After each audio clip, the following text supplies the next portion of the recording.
सोचो अगर कोई इंसान बिना चिल्लाए, बिना फोर्स किए, सिर्फ वर्ड्स और इमोशंस से तुम्हें कंट्रोल कर रहा हो और तुम्हें पता भी न चले। तुम्हें लगे कि ये तुम्हारा डिसीजन है, लेकिन असल में वो डिसीजन पहले से डिजाइन किया जा चुका हो। आज डिकोड द बुक पर हम खोलने वाले हैं डार्क साइकोलॉजी की वो हिडन ट्रिक्स जो डेली लाइफ, रिलेशनशिप्स और करियर में क्वाइटली काम करती हैं। इस वीडियो को अंत तक देखना, क्योंकि हो सकता है जो गेम हम डिकोड कर रहे हैं वो तुम पर भी कभी ना कभी खेला गया हो। सोचो अगर कोई इंसान बिना चिल्लाए, बिना धमकी दिए, सिर्फ वर्ड्स, बॉडी लैंग्वेज और माइंड ट्रिक्स से तुम्हें कंट्रोल करने लगे और तुम्हें पता भी न चले कि तुम्हारे साथ कुछ गलत हो रहा है। तुम सोचो कि ये तुम्हारा खुद का डिसीजन है, लेकिन असल में वो डिसीजन किसी और ने प्लांट किया है। यही है डार्क साइकोलॉजी। ये कोई मैजिक नहीं है, ये कोई सुपर पावर नहीं है, ये बस इंसानी दिमाग की वीकनेसेस को समझने और यूज करने का गेम है। ये किताब यही सिखाती है कि लोग कैसे इमोशनली, मेंटली और साइकोलॉजिकली दूसरों को मैनिपुलेट करते हैं, और सबसे जरूरी बात, तुम खुद को उनसे कैसे बचा सकते हो। इस दुनिया में ज्यादातर लोग ये मानते हैं कि मैनिपुलेशन सिर्फ विलन्स करते हैं, लेकिन सच ये है कि मैनिपुलेशन डेली लाइफ में हर जगह है। ऑफिस में बॉस करता है, रिलेशनशिप में पार्टनर करता है, सेल्स में सेल्समैन करता है, सोशल मीडिया पर इन्फ्लुएंसर करता है, और कई बार अननोइंगली हम खुद भी दूसरों के साथ कर देते हैं। डार्क साइकोलॉजी ये नहीं सिखाती कि तुम बुरे इंसान बनो, बल्कि ये दिखाती है कि लोग कैसे गेम्स खेलते हैं ताकि तुम ब्लाइंड न रहो। किताब की शुरुआत ह्यूमन माइंड की बेसिक सेटिंग से होती है। हमारा दिमाग लॉजिकल कम और इमोशनल ज्यादा है। हम सोचते हैं कि हम हर डिसीजन सोच समझ कर लेते हैं, लेकिन सच ये है कि 90% डिसीजंस इमोशंस से आते हैं और बाद में हम उन्हें लॉजिक से जस्टिफाई करते हैं। इसी लूप होल का फायदा डार्क साइकोलॉजी में लिया जाता है। अगर कोई तुम्हारी इमोशन को कंट्रोल कर ले, तो वो तुम्हारा डिसीजन भी कंट्रोल कर सकता है। एक सबसे पावरफुल कॉन्सेप्ट है फियर। इंसान फियर से जल्दी कंट्रोल होता है। डर लॉस का हो सकता है, रिजेक्शन का, अकेलेपन का या एम्बैरेसमेंट का। जब कोई बार बार तुम्हें सटली ये फील कराता है कि अगर तुमने उसकी बात नहीं मानी तो कुछ बुरा हो जाएगा, तो तुम्हारा दिमाग सर्वाइवल मोड में चला जाता है। उस समय तुम सही गलत नहीं सोचते, बस खतरे से बचना चाहते हो। यही रीजन है कि टॉक्सिक रिलेशनशिप्स में लोग सालों तक फंसे रहते हैं, क्योंकि उन्हें डर लगता है कि अगर वो बाहर निकले तो वो अकेले हो जाएंगे। इसके बाद किताब बात करती है गिल्ट की। गिल्ट मैनिपुलेशन बहुत साइलेंट होता है। कोई तुम्हें सीधे फोर्स नहीं करता, बस तुम्हें ये फील कराया जाता है कि तुम गलत हो, तुम सेल्फिश हो, तुमने सामने वाले के लिए इनफ नहीं किया। धीरे धीरे तुम अपने नीड्स को इग्नोर करने लगते हो और सामने वाले को खुश करने को प्रायोरिटी बना लेते हो।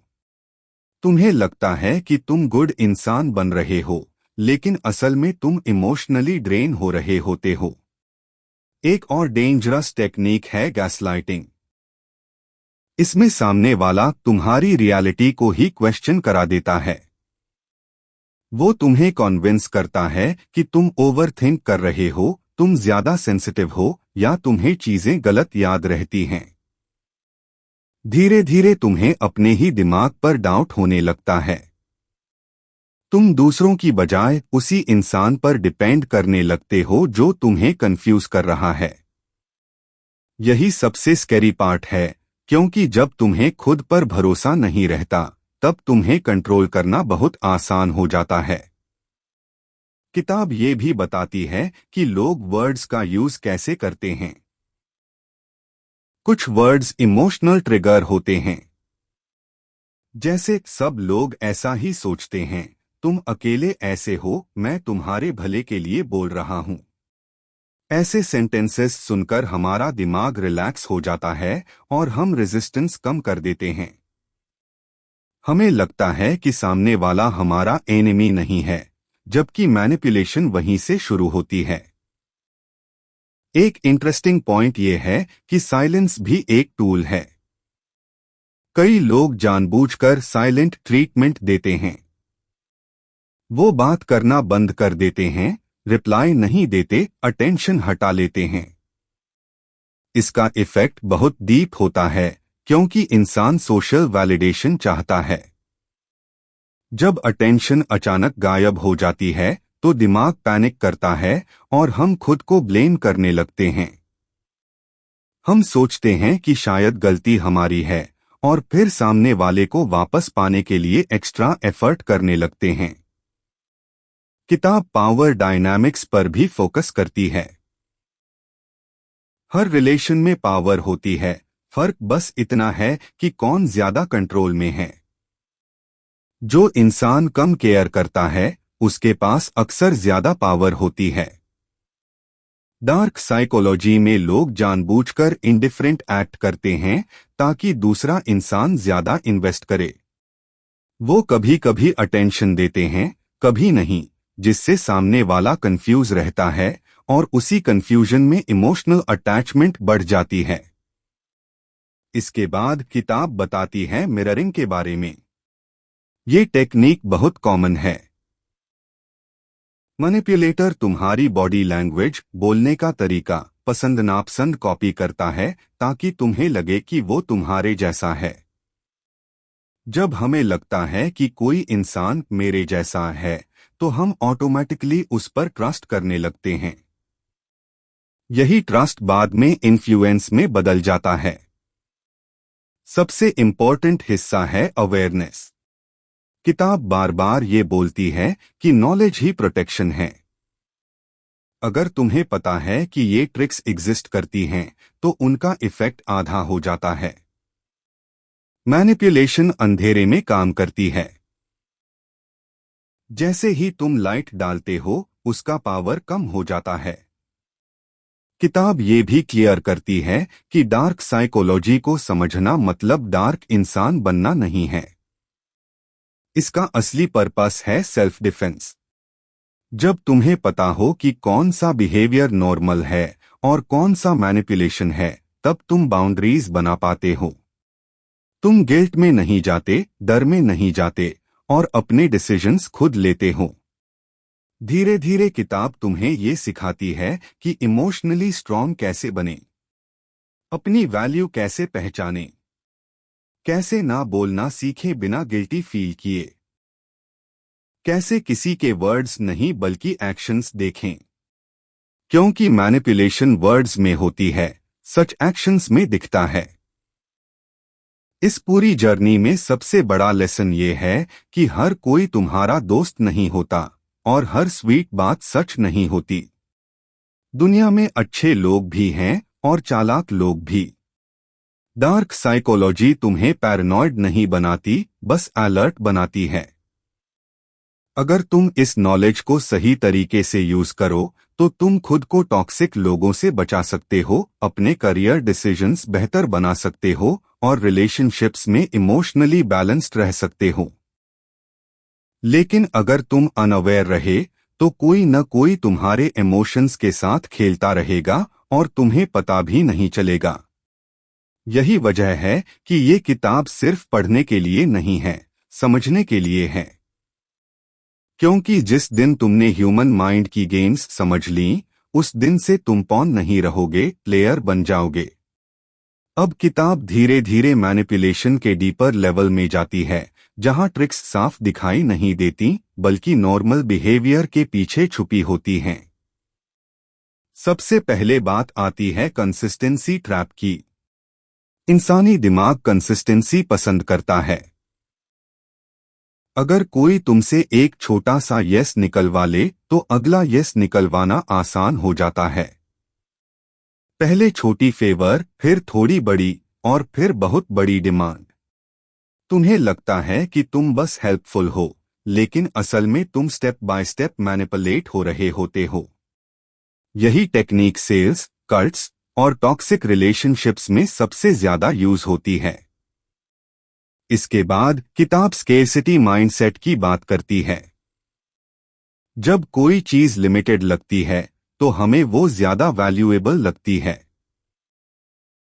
मैनिपुलेटर जानबूझकर ऐसा फील कराता है कि ये चांस बार बार नहीं मिलेगा, ऐसा इंसान तुम्हें दोबारा नहीं मिलेगा, या अगर अभी डिसीजन नहीं लिया तो पछताओगे। इस प्रेशर में इंसान रैशनल सोच खो देता है और इमोशनल डिसीजन ले लेता है। बाद में रिग्रेट होता है, लेकिन तब तक कंट्रोल हाथ से निकल चुका होता है। एक बहुत डेंजरस पैटर्न है लव बॉम्बिंग। शुरुआत में बहुत अटेंशन, बहुत केयर, बहुत कॉम्प्लीमेंट्स, बहुत प्रोमिसेस। सामने वाला तुम्हें स्पेशल फील कराता है, जैसे तुम उसकी लाइफ का सबसे इम्पोर्टेंट हिस्सा हो। लेकिन जैसे ही तुम इमोशनली अटैच हो जाते हो, वही अटेंशन धीरे धीरे कम होने लगती है। अब तुम उसी पुराने वर्जन को वापस पाने के लिए खुद को प्रूव करने लगते हो। यही साइकिल लोगों को इमोशनली एडिक्टेड बना देती है। किताब ये भी बताती है कि मैनिपुलेटर्स अक्सर विक्टिम प्ले करते हैं। वो खुद को कमजोर, दुखी, मिसअंडरस्टूड दिखाते हैं ताकि तुम्हें उन पर दया आए। तुम उनके गलत बिहेवियर को जस्टिफाई करने लगते हो, ये सोचकर कि उसकी लाइफ में बहुत प्रॉब्लम्स हैं। धीरे धीरे तुम थेरेपिस्ट बन जाते हो और वो रिस्पॉन्सिबिलिटी से बच जाता है। मैनिपुलेशन का ये तरीका बहुत सटल होता है, क्योंकि इसमें अटैकर खुद को विक्टिम दिखाता है। एक और पावरफुल टूल है ऑथोरिटी इल्यूजन। इंसान नेचुरली ऑथोरिटी को फॉलो करता है। अगर कोई कॉन्फिडेंट टोन में बोले, नॉलेज दिखाए या खुद को एक्सपर्ट डिक्लेयर करे, तो हम बिना क्वेश्चन किए उसकी बात मान लेते हैं। चाहे वो बॉस हो, इन्फ्लुएंसर हो या कोई कैरिस्मेटिक इंसान। डार्क साइकोलॉजी में लोग कॉन्फिडेंस एक्ट करते हैं इवन जब उन्हें खुद क्लैरिटी नहीं होती, क्योंकि कॉन्फिडेंस लॉजिक से ज्यादा कन्विंसिंग होता है। किताब बॉडी लैंग्वेज पर भी जोर देती है। मैनिपुलेशन सिर्फ वर्ड्स से नहीं होती। आई कांटेक्ट, पॉजेस, टोन और टाइमिंग बहुत मैटर करते हैं। कभी कभी सही समय पर चुप रहना, सही समय पर एक लाइन बोल देना सामने वाले के दिमाग पर गहरा असर डाल देता है। इसलिए कई मैनिपुलेटर्स ज्यादा बोलते नहीं, वो ऑब्जर्व करते हैं और सही जगह वार करते हैं। अब किताब सबसे जरूरी हिस्से पर आती है, सेल्फ डिफेंस। सबसे पहला रूल है स्लो डाउन। मैनिपुलेशन हमेशा जल्दी में काम करती है। अगर कोई तुम्हें रश कर रहा है डिसीजन लेने के लिए, तो वही रेड फ्लैग है।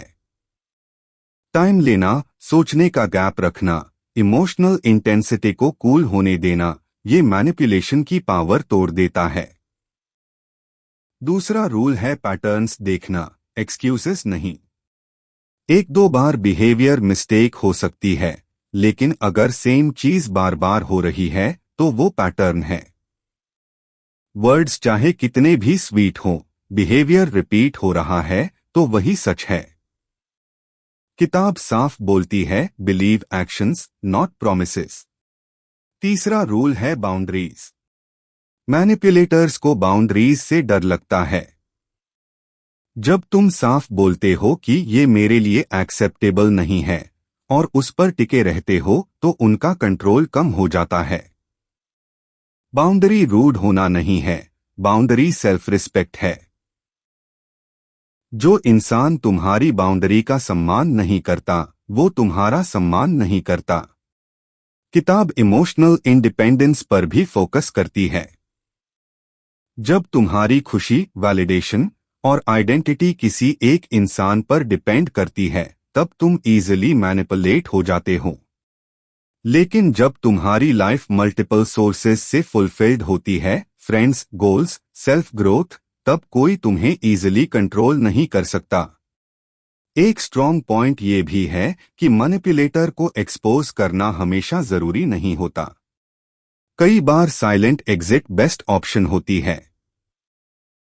बहस करना, प्रूव करना, एक्सप्लेन करना, ये सब मैनिपुलेटर्स को और पावर देता है।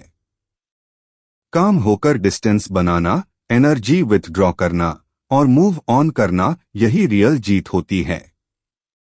किताब का फाइनल मैसेज बहुत क्लियर है। डार्क साइकोलॉजी दुनिया का हिडन साइड दिखाती है। ये डराने के लिए नहीं है, बल्कि जगाने के लिए है। जब तुम अनअवेयर होते हो तब तुम सॉफ्ट टारगेट होते हो, लेकिन जैसे ही तुम अवेयर होते हो तुम हार्ड टू कंट्रोल बन जाते हो।